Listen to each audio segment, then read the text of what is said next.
The rain had not stopped over Raymore Vale for 3 days, and still the old orchard stood dripping in silence, its branches bent low like mourners Just as I who had predicted. forgotten what they were mourning. Somewhere To our beneath that continued soil, success. wrapped in oilcloth and sealed with wax gone brittle with age, lay a ledger no one alive was meant to find. It had waited 11 years. It would wait a little longer. At Ashcombe Hall, some 4 miles distant, the Duke of Ashcombe stood at the tall window of his study, a glass of unfinished brandy warming in his hand, watching the same rain fall upon land that had never once failed him. Julian Ashcombe was a man built by inheritance rather than affection, cold in the manner of men who had been taught early that warmth was a currency spent unwisely. His estates stretched further than any map hung in his hall dared to show in full, and yet, that evening, his attention was fixed not upon his own thriving acreage, but upon a letter that had arrived by afternoon post, bearing news of a small failing orchard some miles to the east. An orchard belonging, as it happened, to a young woman he had met only once, and found entirely unremarkable. He did not yet understand how wrong that judgment would prove to be. The letter was brief. It informed him, with the dry satisfaction of a steward eager to please his master, that the Grantham orchard, once a modest but respectable property under the late Squire Grantham, had fallen into such disrepair that its trees were rotting on the vine, its soil turned sour. Its reputation already the subject of quiet laughter among the tenant farmers who passed its crumbling stone wall on market days. The Duke had laughed too, briefly, the sound sharp and without much humour, and set the letter aside as one sets aside a matter already settled. What he could not have known, what no one in the county yet knew, was that the young woman in question, Miss Evelina Grantham, had spent that very afternoon on her knees in the mud of that same failing orchard, her gloved hands buried in soil that smelled of rot and rain, reading, by the last grey light of the day, a page torn from a journal she had found hidden inside the false bottom of an old writing desk. The page was written in a hand she recognised at once as her late grandmother's, and it began with a single line that would alter the course of everything that followed. The orchard does not fail. It waits, and when it wakes, let no man mistake its silence for weakness. She had read it 3 times before the rain forced her indoors, and even then she had not fully understood what those words meant. She would understand later. Much later. By then, the truth buried beneath Raymore Vale would have already begun its slow, inevitable climb toward daylight, dragging with its secrets that several powerful people in the county had worked very hard, for very long, to keep in the dark. For now, though, there was only a young woman, a ruined orchard, a laughing duke who did not yet know what he had dismissed, and a rain that would not stop falling. 2 years earlier, Evelina Grantham had been, by every outward measure, a young woman of no particular consequence, the sort of daughter whose future was quietly discussed at dinner parties in tones of polite resignation. Her father, Squire Thomas Grantham, had been a gentle, impractical man, more given to reading agricultural pamphlets than acting upon them, and his death from a winter fever had left behind an estate far smaller and far more encumbered than anyone in the family had dared admit while he lived. There had been a house once, not grand, but respectable, with ivy along its southern wall, and roses her mother had planted before her own death some years prior. There had been, too, the orchard, 40 acres of apple and pear trees that had, in better years, supplied cider and preserves sold as far as the market towns of the neighbouring county. But debts accumulate quietly, the way frost creeps along a window pane, and by the time the solicitors had finished their accounting, Evelina found herself the mistress of a house she could not maintain, and an orchard everyone assured her was beyond saving. Her aunt, Mrs. Priscilla Halloway, had been the first to suggest, gently, but with the unmistakable firmness of a woman accustomed to being obeyed, that Evelina ought to consider a more sensible arrangement. There was a cousin, a solicitor's clerk of modest means but respectable prospects, who had expressed willingness to take an interest in her circumstances, provided the orchard and its debts were sold off entirely and the proceeds settled upon a marriage that would, in Mrs. Halloway's words, spare the family further embarrassment. Evelina had said nothing in that conversation, but I will think on it, and had walked directly afterward to the orchard, where she stood among the crooked, neglected trees until the cold drove her back inside. She did not yet understand why she could not bring herself to sign the papers her aunt had already, rather presumptuously, drawn up for her signature. She only knew that something in her resisted, some stubborn thread of memory perhaps, of her grandmother's voice, though her grandmother had died when Evelina was barely 12, and she remembered little of the old woman beyond a scent of lavender and a habit of speaking to the apple trees as though they could hear her. What remained hidden was far more dangerous than a simple matter of debt, though Evelina would not learn this for many months. The orchard's decline had not been entirely natural. Certain drainage channels, once carefully tended by generations of Grantham gardeners, had been quietly diverted in the years following her father's declining health. Diverted by a man named Josiah Fenwick, the estate's longtime steward, acting, as it would later emerge, upon instructions he had received from a source he was reluctant to name even to himself. The soil had soured not from neglect alone, but from calculated abandonment, though no one, least of all Evelina, yet suspected such a thing was possible. She refused her aunt's arrangement within the month, a decision that earned her a coldness from Mrs. Halloway that would linger for years. She would manage the orchard herself, she declared, with what little capital remained and whatever knowledge she could gather. The declaration was met, in the drawing rooms of the county, with the sort of amused pity reserved for those thought too proud to recognize their own ruin. It was in this climate of quiet scorn that she first encountered the Duke of Ashcombe at a modest gathering hosted by a mutual acquaintance, where Julian Ashcombe had spoken to her for perhaps 4 minutes in total, inquired politely after her father's memory, and remarked, with the faint condescension of a man who did not consider the remark unkind, that he hoped she would find a sensible solution to her circumstances before the winter made the matter urgent. She had thanked him with perfect civility and thought no more of him, or so she told herself, though something in his cool appraising gaze had lodged itself uncomfortably in her memory, a small burr she could not quite shake free. She did not yet understand that this brief, unremarkable exchange would become, in time, one of the central threads of a much larger reckoning, one that would draw the Duke's own estates, his family's long history, and a secret buried for over a decade into direct and inescapable collision with the fate of her failing orchard. The house Evelina returned to that autumn was not the house of her childhood. Dust had settled over furniture draped in white sheets in rooms no longer used.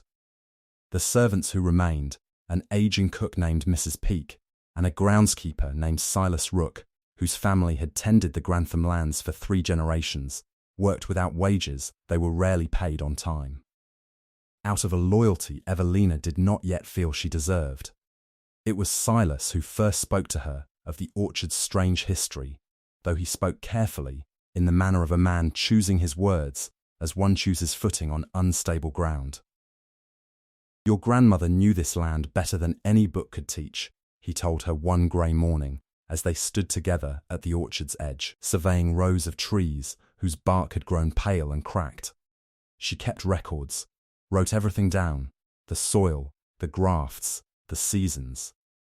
"If those pages still exist, miss, they'd be worth more to you now than any silver in the house. And do you know where they might be?" she had asked, and something in Silas's face, a flicker quickly suppressed, told her that he knew more than he intended to say. "There was a desk," he said finally, "your grandmother's writing desk. It went to the attic after she passed. I couldn't say what's in it now. She had gone to the attic that same afternoon, climbing narrow stairs thick with cobwebs, and found the desk beneath a moth-eaten dust sheet, its surface scarred with age. It took her the better part of an hour. Working by candlelight as the day outside dimmed toward evening, to discover the small mechanism, a false panel beneath the writing surface, that revealed a shallow compartment containing a bundle of papers tied with faded ribbon. The journal of Margaret Grantham was not, as Evelina had expected, a record of domestic trivialities. It was, instead, a meticulous account of soil composition, grafting techniques, seasonal rainfall, and, more curiously, a series of entries in the final years of her life that spoke, in careful and guarded language, of a dispute with a neighbouring estate over water rights and boundary lines. The neighbouring estate, though never named outright in the earliest entries, was referred to only as the Great House to the West, a description that Evelina would later realise, with a chill she could not immediately explain, corresponded precisely to the lands of Ashcombe Hall. No one in the house spoke of it, Margaret Grantham had written, in an entry dated some 15 years prior. But I have seen the old maps, and I know what was taken. And I know why they wish it forgotten. Evelina read the words 3 times, understanding nothing of their full meaning, and yet feeling, with the particular instinct of one who has stumbled upon something not meant for her eyes, that she had opened a door that would not easily close again. She did not yet understand that her grandmother's careful records of grafting techniques, of soil restoration, of a particular method of composting with ash and crushed limestone that had, in Margaret's day, transformed poor soil into some of the most productive orchard land in the county, would prove to be the very knowledge that could save what remained of the Grantham estate. Nor did she understand that the dispute her grandmother had documented so carefully and so cautiously involved a boundary line whose true position had been deliberately obscured for reasons that reached far beyond mere property, and touched instead upon inheritance, legitimacy, and a secret that the Ashcombe family had spent considerable effort and no small expense to keep buried. What she understood, in that dim attic with candlelight flickering against the walls, was simply this: her grandmother had loved this orchard, had understood it in ways Evelina herself did not yet grasp, and had left behind, quite deliberately, the means by which it might be restored. She began work the following morning. The restoration of the Grantham orchard did not happen swiftly, nor did it happen without considerable doubt, both from within Evelina herself and from the county at large, which watched her efforts with the detached amusement of spectators certain of the outcome. She followed her grandmother's journal with a diligence that surprised even Silas Rooke. Rising before dawn to test soil samples in jars of rainwater, mixing compost according to recipes that seemed, on their face, almost superstitious in their precision, and pruning the ancient trees with a care that left her hands blistered and her back aching by each day's end. Word of her efforts reached Ashcombe Hall by way of servants' gossip and tenant chatter.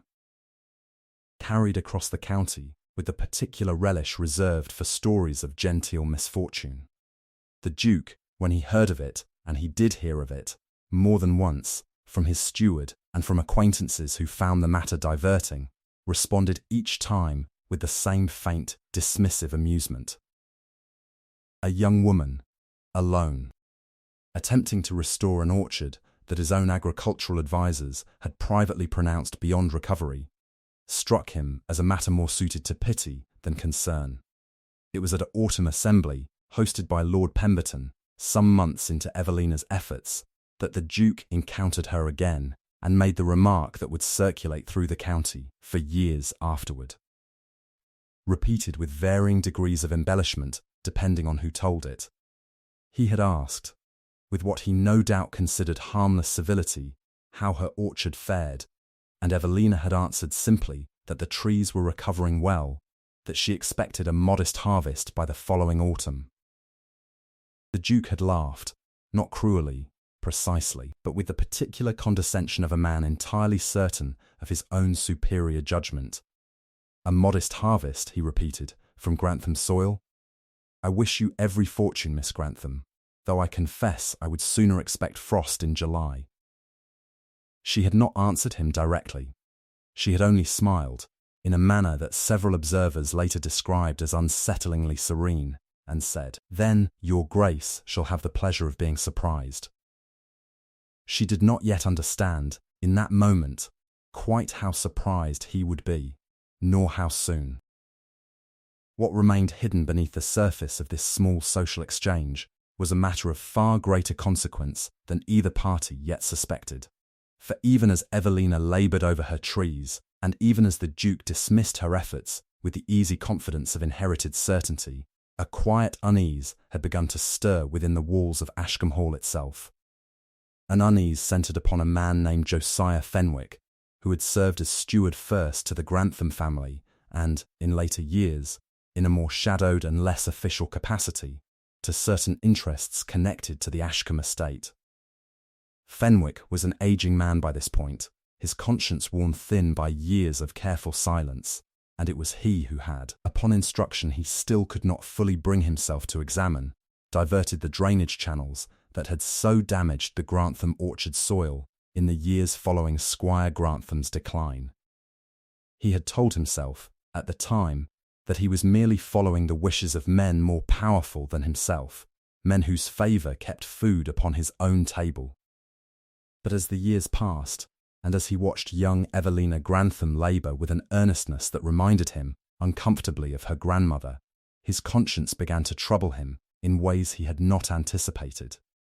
It was Fenwick who first approached Silas Rooke, late one evening, in the shadow of the orchard wall, and spoke words that Silas would not repeat to Evelina for some time. Out of a caution born of genuine fear. "There are papers," Fenwick had said, his voice low and unsteady, "that were never meant to surface. Papers concerning the true boundary of these lands, and concerning a matter far older and far more delicate than any boundary dispute. If they were to come to light, Silas, it would not only ruin the Grantham name further, it would shake the very foundations of Ashcombe Hall itself." Silas had asked what he meant, and Fenwick had only shaken his head, his eyes darting toward the darkened tree line, as though he feared being overheard even there, in the empty dark of the countryside. "I've said more than I should already," he murmured. "Watch the girl, Silas. Watch her closely. If she finds what her grandmother hid, there are those who will not sit idle."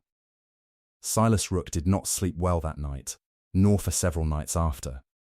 He did not yet understand the full shape of what Fenwick had hinted at, but he understood enough to know that the ruined orchard he had tended for so many years contained secrets far more dangerous than sour soil and neglected trees. He began, quietly and without Evelina's knowledge, to watch the roads leading to Raymore Vale, and it was in this watching that he first noticed the carriage. It arrived at dusk, some weeks later, unmarked and unannounced, drawing to a halt not at the main gate of the Grantham house, but at a lesser-used lane bordering the orchard's northern boundary. Silas, working late among the trees, observed from a distance, as a figure descended, a woman, cloaked against the evening chill. Her face obscured, but her bearing unmistakably that of a person accustomed to command rather than servitude. She did not approach the house. Instead, she walked the boundary line of the orchard with slow, deliberate steps, pausing at intervals as though measuring the land against some memory or map held only in her own mind. Silas, concealed behind the low stone wall, watched her retrieve from beneath her cloak a folded paper, consult it briefly by the fading light, and then, with what appeared to be considerable agitation, fold it away again and return to her waiting carriage. He did not recognize her. But he recognized, with a chill that settled deep in his chest, the crest embossed upon the carriage door before it turned back toward the main road, the same crest that adorned the gates of Ashcombe Hall. No one in the house spoke of this visit, because no one but Silas witnessed it, and he, mindful of Fenwick's warning, said nothing to Evelina for several weeks, uncertain of what such knowledge might cost her, or him. What he did not know, what would not become clear until much later, was that the woman in the carriage had been Lady Augusta Ashcombe, the Duke's own aunt. A widow of considerable influence within the family who had, for reasons buried deep in the Ashcombe family's private history, taken a personal and urgent interest in the exact boundaries of the Grantham lands. Her interest, as it would eventually emerge, had nothing whatsoever to do with agricultural matters, and everything to do with a secret concerning the legitimacy of an inheritance settled some 30 years prior. A secret that, if uncovered, threatened not merely embarrassment, but the very foundation upon which the current Duke's claim to certain of his most valuable properties rested. Years later, the truth would emerge in full, laid bare before witnesses who could scarcely credit what they heard. But for now, it remained buried, as it had been for decades, beneath soil that Evelina Grantham was slowly, patiently coaxing back toward life. The winter that followed was harsh, and it tested Evelina in ways she had not anticipated. Twice the orchard nearly succumbed to frost damage that would have undone months of careful labour. Twice, she and Silas worked through bitter nights, wrapping vulnerable young grafts in sacking and straw, watching the sky for signs of clearing weather with the anxious vigilance of sailors watching for storm. Mrs. Halloway, hearing of these efforts, wrote a letter expressing her continued disapproval, suggesting once more that a sensible marriage remained available should Evelina come to her senses before ruin became total and irreversible. Evelina did not answer the letter directly. She had, by this point, grown accustomed to a particular kind of solitude, not loneliness precisely, but a quiet, determined isolation that came from being underestimated by nearly everyone she knew. She found, in the long hours spent among her trees, a clarity of purpose she had not previously possessed, and if there were nights when doubt crept in, when she wondered whether her grandmother's journal contained wisdom or merely wishful superstition, she did not permit herself to dwell upon them for long.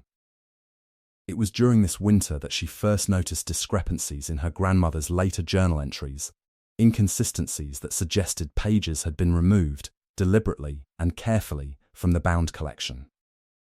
Certain entries referenced events or documents that did not appear elsewhere in the journal. Certain dates skipped weeks or months without explanation. She mentioned this to Silas one evening, as they sat before the kitchen fire, the only warmth remaining in a house too large and too poor to heat in full. "Do you know if my grandmother kept anything else?" she asked. "Letters, perhaps? Documents beyond the journal itself?" Silas had hesitated, in a manner that told Evelina, before he spoke a word, that he knew more than he had yet shared. "There was talk once," he said slowly, "of a locked room. In the old wing of the house, the part shut up after your grandmother passed. I was a boy then, but I remember my father speaking of it, a room your grandmother kept locked always, even from the housemaids. No one's opened it since, far as I know. The key was lost, or hidden, along with her." Evelina sat very still, the fire crackling before her, and felt something within her, some long-dormant instinct, stir awake. "Show me," she said. The old wing of the Grantham house had been sealed for over a decade, its corridors thick with dust and silence, its portraits, generations of Grantham ancestors, their painted eyes following each step with the patient watchfulness of the long dead, dimmed beneath a film of neglect. Evelina walked these halls by candlelight, Silas beside her, the flickering flame casting long shadows that seemed, in the gloom, almost to move of their own accord. The locked room, when they found it, proved smaller than Evelina had imagined, a modest study at the corridor's end, its door secured not merely by lock, but by a heavy iron bolt that had rusted with age. It took the better part of an hour, and considerable effort from Silas, with tools borrowed from the stable, before the bolt finally gave way with a groan that echoed through the empty corridor like the sigh of something long asleep. Inside, dust lay thick upon every surface, undisturbed for 11 years. A writing desk, smaller than the one Evelina had already discovered, stood beneath a shuttered window. Shelves lined with ledgers and correspondence rose along one wall, and upon the desk itself, beneath a layer of dust so thick it seemed almost a shroud, lay a single sealed envelope, addressed in her grandmother's unmistakable hand to a name Evelina did not immediately recognize, Mr. Josiah Fenwick, to be delivered only upon my death, or upon discovery of what I have long suspected. She did not yet understand the full weight of what she held, but her hands trembled as she broke the seal, and by the dim, uncertain light of a single candle, she began to read words her grandmother had written more than a decade before, words that had waited, patient and silent, for exactly this moment to finally be heard. The letter revealed only a portion of the truth, enough to deepen the mystery rather than resolve it entirely, in the manner of all such discoveries that seem, upon first reading, to raise more questions than they answer. Margaret Grantham had written of a boundary dispute far older than Evelina had realized, dating back to her own grandfather's time, concerning a strip of land along the western edge of the orchard that had been, according to the oldest surviving maps, rightfully Grantham property, but which had been quietly absorbed into the Ashcombe estate through a series of transactions that Margaret described, in careful and deliberate language, as irregular at best and fraudulent at worst. More alarming still was a passage near the letter's end, in which Margaret Grantham referenced a private arrangement, its details maddeningly incomplete, as though she had grown cautious even in the privacy of her own hidden correspondence, concerning the legitimacy of an inheritance claim within the Ashcombe family itself. "I have seen the church registry with my own eyes," she had written, "and what it shows does not match what the family has long claimed. I do not know what use to make of this knowledge, nor whether it is my place to act upon it. But I record it here, that it not be lost entirely, should the truth ever need to be told." Evelina read the letter twice more before she trusted herself to speak.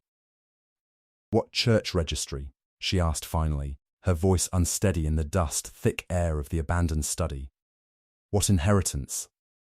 Silas shook his head slowly. "I don't know, miss, but if your grandmother thought it dangerous enough to hide behind a locked door for over a decade, I'd wager it's not a small matter." She did not yet understand how right he was, nor did she understand that the passage her grandmother had referenced, concerning a church registry and an inheritance claim, touched directly upon the legitimacy of the very title the Duke of Ashcombe currently held. A fact that, if proven true, would unravel 3 decades of assumed certainty regarding the rightful ownership of some of the finest land in the county. What remained hidden was simply this: 31 years prior, the old Duke of Ashcombe, Julian's own grandfather, had married twice.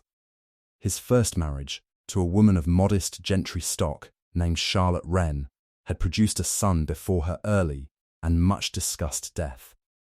That marriage, however, according to the very registry Margaret Grantham claimed to have examined, may never have been properly dissolved before the old Duke's subsequent, more advantageous marriage to Lady Cordelia Thistlewood, the union from which Julian Ashcombe's own father, and by extension Julian himself, ultimately descended. If Margaret Grantham's suspicions held true, it meant that the current Duke's very claim to his title, and to the vast estates that accompanied it, rested upon a legal foundation considerably less solid than 3 decades of quiet assumption had allowed the family to believe. Evelina did not yet grasp the full magnitude of what she held in her hands. She only understood, as she folded the letter carefully and slipped it into the pocket of her gown, that she now carried something far more consequential than an orchard's fate, and that the Duke who had laughed so easily at her failing trees might soon find considerably less to laugh about. Spring arrived slowly that year, but arrive it did, and with it came the first true test of Evelina's long labour. The orchard, which had stood barren and grey through the winter months, began to show, almost imperceptibly at first, signs of a vitality it had not possessed in years. Buds formed along branches that had seemed, only months before, beyond any hope of renewal. Silas, inspecting the trees each morning with the cautious optimism of a man who had learnt not to trust good fortune too quickly, reported each new development to Evelina with growing, if guarded, enthusiasm. She said nothing of her discovery to anyone beyond Silas, understanding instinctively that such knowledge, improperly handled, could bring danger rather than justice. She wrote, instead, careful and measured letters to a solicitor in London, a Mr. Aldous Price, recommended to her by a distant family connection, known for his discretion and his willingness to take on matters others found too delicate to touch. She did not reveal the full contents of her grandmother's letter in her correspondence, mindful that such papers might be intercepted, but she inquired, in careful and oblique terms, as to the process by which a church registry might be examined, and the legal weight such records might carry in matters of disputed inheritance. Mr. Price's replies were cautious, but encouraging, and over the following weeks, Evelina found herself drawn into a quiet, careful investigation that ran parallel to her work in the orchard, by day tending trees, by evening poring over old maps and correspondence, piecing together a picture that grew, with each new fragment, more troubling and more complex. She learned, through careful inquiry, that the church in question, a small parish some 20 miles distant, in the village of Marlow Cross, had suffered a fire some 15 years prior, one that had destroyed a portion of its records. Whether this fire had been accidental, or whether it had been arranged by parties eager to erase evidence of an inconvenient truth, Evelina could not yet say. But when she wrote to the parish requesting access to whatever records had survived, she received, some weeks later, a reply that struck her with the particular chill of confirmation rather than surprise. The surviving registry pages for the years in question had been removed some years prior, by request of a solicitor acting, the letter noted, on behalf of the Ashcombe estate. No one in the house spoke of it, but Evelina understood, with growing certainty, that she had stumbled upon a secret someone had worked very hard, and for a very long time, to bury. It was in early summer, as the orchard's blossoms gave way to the first small green fruits of the season, that the Duke of Ashcombe returned, unexpectedly, to the matter of Miss Evelina Grantham. He had not thought of her often in the intervening months, or so he told himself, but a chance remark from Lord Pemberton at a dinner party, noting with some surprise that the Grantham orchard appeared, against all expectation, to be thriving, had rekindled his curiosity, and something else besides, a faint and unfamiliar discomfort he could not immediately name. He rode out to Raymore Vale himself one afternoon in June, ostensibly to inspect a boundary matter concerning a shared drainage channel, though he could not entirely convince himself that this errand alone justified the visit. He found Evelina in the orchard itself, her sleeves rolled to the elbow, directing Silas and a hired boy in the careful thinning of young fruit from an overladen branch, her face flushed with sun and effort, and unmistakably with a quiet satisfaction he had not expected to see. "Your Grace," she said, straightening at his approach, her tone perfectly civil and entirely unreadable. "I confess I did not expect a visit." He looked, for a long moment, at the trees surrounding her, trees heavy with young fruit, their branches straight and healthy, in a manner that bore no resemblance whatsoever to the withered, rotting orchard he recalled from his steward's report the previous autumn. He said nothing for a moment, and when he did speak, his voice carried none of the easy condescension of their previous encounters. "I confess myself surprised, Miss Grantham," he said slowly. "I had understood this orchard beyond recovery." "So I was told," she replied, "by several parties, including, if I recall correctly, your Grace himself." He had the grace, at least, to look faintly discomfited.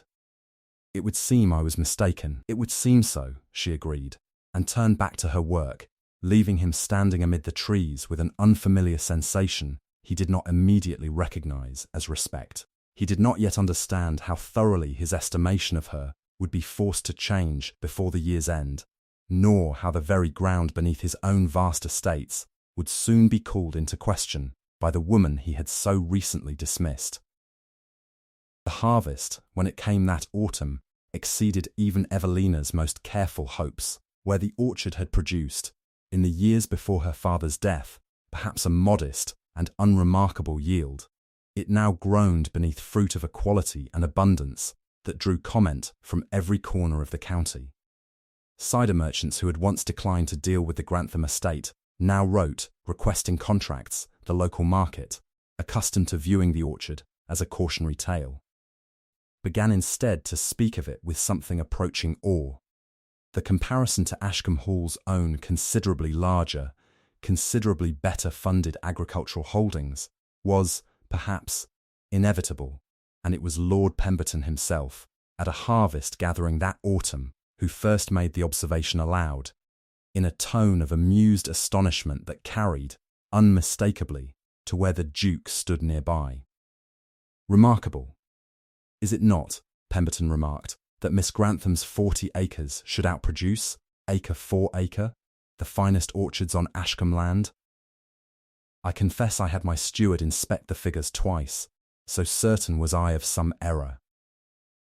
The Duke said nothing, though several observers noted a distinct tightening about his jaw, and it was generally agreed, in the weeks that followed, that His Grace's usual composure had suffered a rare and noticeable disturbance. He had laughed once at the notion of Miss Grantham's failing orchard. He did not laugh now, watching his own estates, vast, wealthy, meticulously managed, made to look, by comparison, poorly tended and unremarkable beside 40 acres restored through nothing more than an old journal, patient labour, and a stubbornness the county had once mistaken for foolishness. What remained hidden, even now, was the full truth of what Evelina had discovered in that locked study, a truth that would soon force its way into the light, whether the Duke wished it or not. The confrontation, when it finally came, arrived not through Evelina's own design, but through the anxious conscience of Josiah Fenwick, who had watched the growing success of the Grantham orchard with a dread he could no longer contain. He came to Evelina one evening in late autumn, unannounced, his hat twisting nervously in his weathered hands, and confessed, in halting and remorseful language, his role in the diversion of the orchard's drainage channels years before. "I did what I was told," he said, his voice thick with an old man's regret. "I told myself it was a small thing, a matter of boundaries and water rights, nothing more. But I have carried the weight of it long enough, Miss Grantham, and I cannot carry it further. Who instructed you?" Evelina asked, though some part of her already suspected the answer. Fenwick hesitated, then spoke a name that confirmed what Margaret Grantham's hidden letter had only implied: Lady Augusta Ashcombe, acting, as Fenwick understood it, to protect a family secret whose exposure she feared above all things. The very question of legitimacy that Margaret Grantham had recorded in her final, careful letter. "She feared," Fenwick continued, "that your grandmother's suspicions, if proven, would unravel the Ashcombe inheritance entire. She believed that if the Grantham orchard failed utterly and the family fell into ruin and scattered, the matter would die with it. I do not say this to excuse what I did. I say it only because I can no longer bear the silence." Evelina sat very still, absorbing words that confirmed, at last, the shape of the danger she had been circling for months. The orchard's failure had not been misfortune. It had been deliberate, calculated sabotage, undertaken to protect a secret that reached to the very foundation of the Ashcombe family's claim to their title and estates. She thought, in that moment, of the Duke's easy laughter, his casual dismissal of her efforts, and felt something harden within her that had not been there before. Not anger, precisely, though anger was certainly present, but a clear and steady resolve. "Mr. Fenwick," she said finally, "I believe it is time this matter came fully into the light." The events that followed unfolded with a swiftness that surprised even Evelina, who had grown accustomed to the slow, patient rhythms of orchard and season. Mr. Price, her solicitor, upon receiving her full account and the surviving fragments of her grandmother's correspondence, moved with a discretion and urgency that reflected his understanding of precisely how consequential the matter had become. Inquiries were made, quietly but persistently, regarding the surviving parish records of Marlow Cross, and it was discovered, through careful investigation, that not all records had been destroyed in the fire 15 years prior. A duplicate register, kept as was common practice in certain dioceses, had survived in the possession of the presiding bishop's archive, overlooked precisely because its existence had not been widely known. The duplicate register confirmed what Margaret Grantham had long suspected. The first marriage of the old Duke of Ashcombe to Charlotte Wren had never been formally dissolved prior to his subsequent marriage to Lady Cordelia Thistlewood. The legal implications were significant, though not, as it would eventually emerge, quite so catastrophic as either Margaret Grantham or Lady Augusta had feared. For it emerged, through further careful inquiry, that Charlotte Wren had in fact died some 4 months before the old Duke's second marriage, a fact obscured by a clerical error in the original registry that had listed her death incorrectly, and which the duplicate register, more carefully kept, corrected. The marriage to Lady Cordelia Thistlewood had therefore been entirely legitimate, and Julian Ashcombe's claim to his title entirely sound, but the years of concealment, the deliberate sabotage of the Grantham orchard, the destruction of records, and the desperate lengths to which Lady Augusta had gone to suppress a truth that need never have caused such fear, constituted a scandal of considerable magnitude in their own right, entirely separate from the question of legitimacy that had so long haunted the family's private anxieties. When the full account reached the Duke, delivered to him personally by Mr. Price, at Evelina's careful insistence that the matter be handled with dignity rather than public spectacle, he received it, by all accounts, in a silence that lasted a considerable time. He came to Raymore Vale himself, some days later, arriving not with the easy confidence of his previous visits, but with the careful, subdued bearing of a man who understood he had much to answer for. He found Evelina in the orchard once more. Though the trees now stood bare in the first chill of approaching winter, their harvest long since gathered and sold, the season's work complete. "Miss Grantham," he said, and there was none of the old condescension in his voice now, only a measured gravity she had not heard from him before. "I have learned the full account of what my aunt did to your family and to your father's memory. I will not insult you by pretending words alone can repair such harm. But I have come to say that I am aware of it, and that I intend to see it addressed." Evelina regarded him for a long moment, the cold autumn wind stirring the last dry leaves about their feet. "Your aunt destroyed years of my family's labour," she said quietly, out of fear for a secret that need never have troubled her at all, had she simply sought the truth rather than burying it. "My father died believing himself a failure, in no small part because the land he loved had been deliberately ruined by forces he never understood." "I know it," the Duke said, and there was something in his voice, a rawness, an unfamiliar humility that told her the words cost him considerably. "I cannot restore what was lost, but I can ensure the boundary dispute recorded in your grandmother's journal is settled justly, in your family's favour, as the old maps and records support, and I can ensure that Fenwick's confession and my aunt's actions are made known in full to those whose good opinion matters, not to punish cruelly, but so that the truth, once buried, need never be buried again."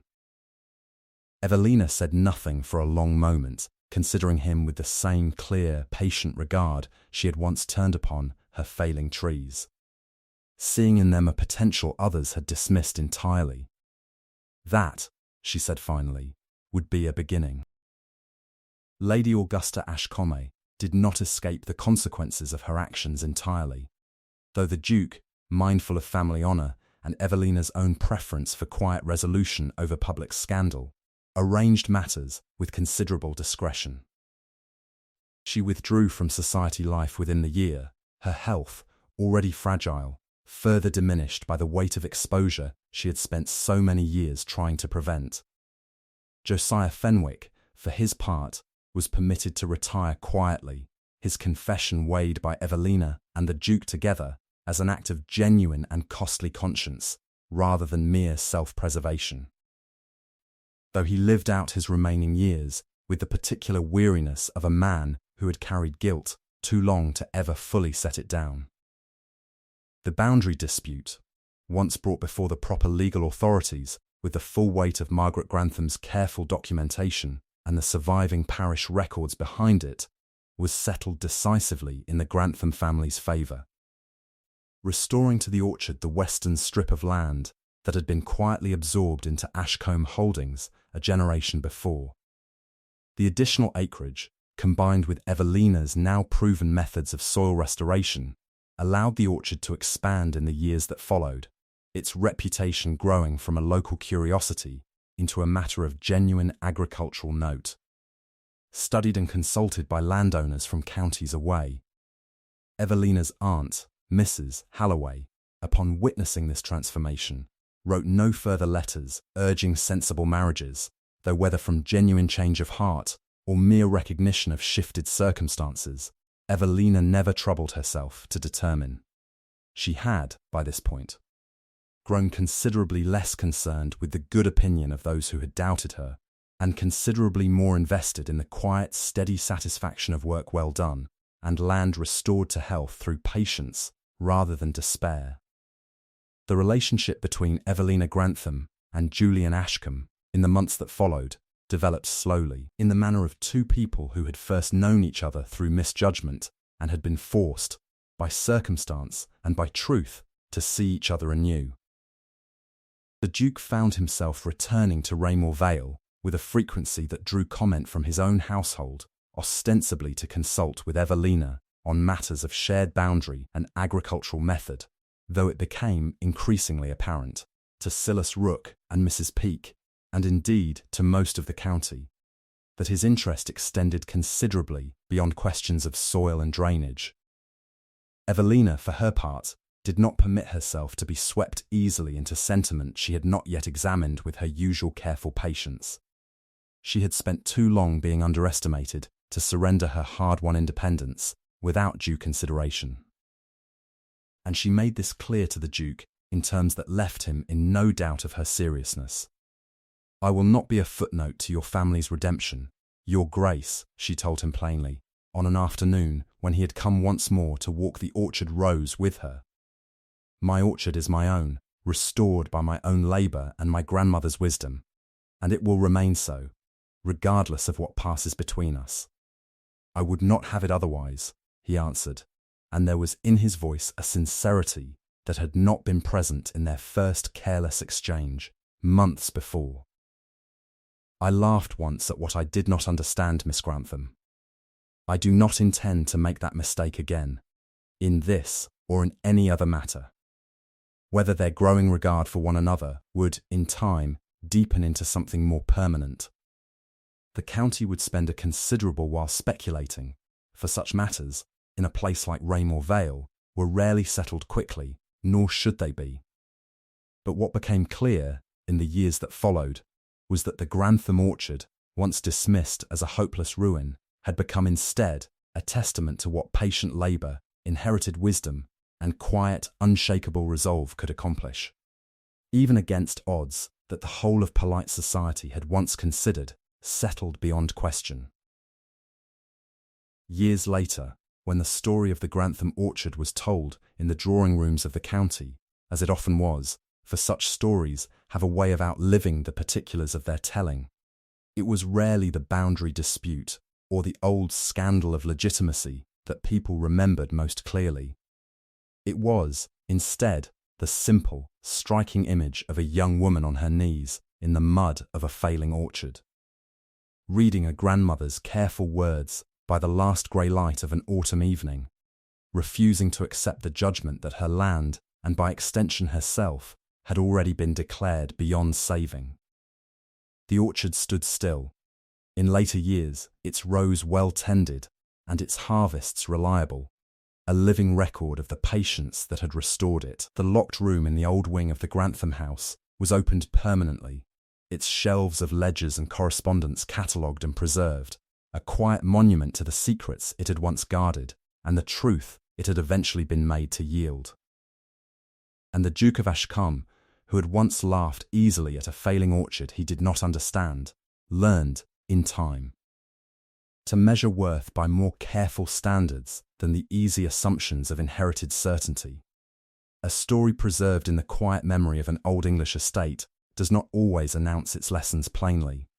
But those who walked the rows of the Grantham orchard in later years, admiring trees heavy with fruit that had once seemed destined only for rot and ruin, understood, without needing to be told, that some harvests are won not through fortune or inheritance, but through the patient, unglamorous labour of a woman who refused to let others' laughter determine what her land and her life might yet become. The rain that had once fallen so persistently over Raymore Vale gave way, in time, to seasons of clearer skies, though the old stone wall bordering the orchard still bore, for those who looked closely, the faint marks of years when its future had seemed uncertain, a quiet reminder of how close the whole estate had once come to being lost entirely, and how much had been recovered, in the end, from soil that everyone but one stubborn, patient woman had long since given up for dead.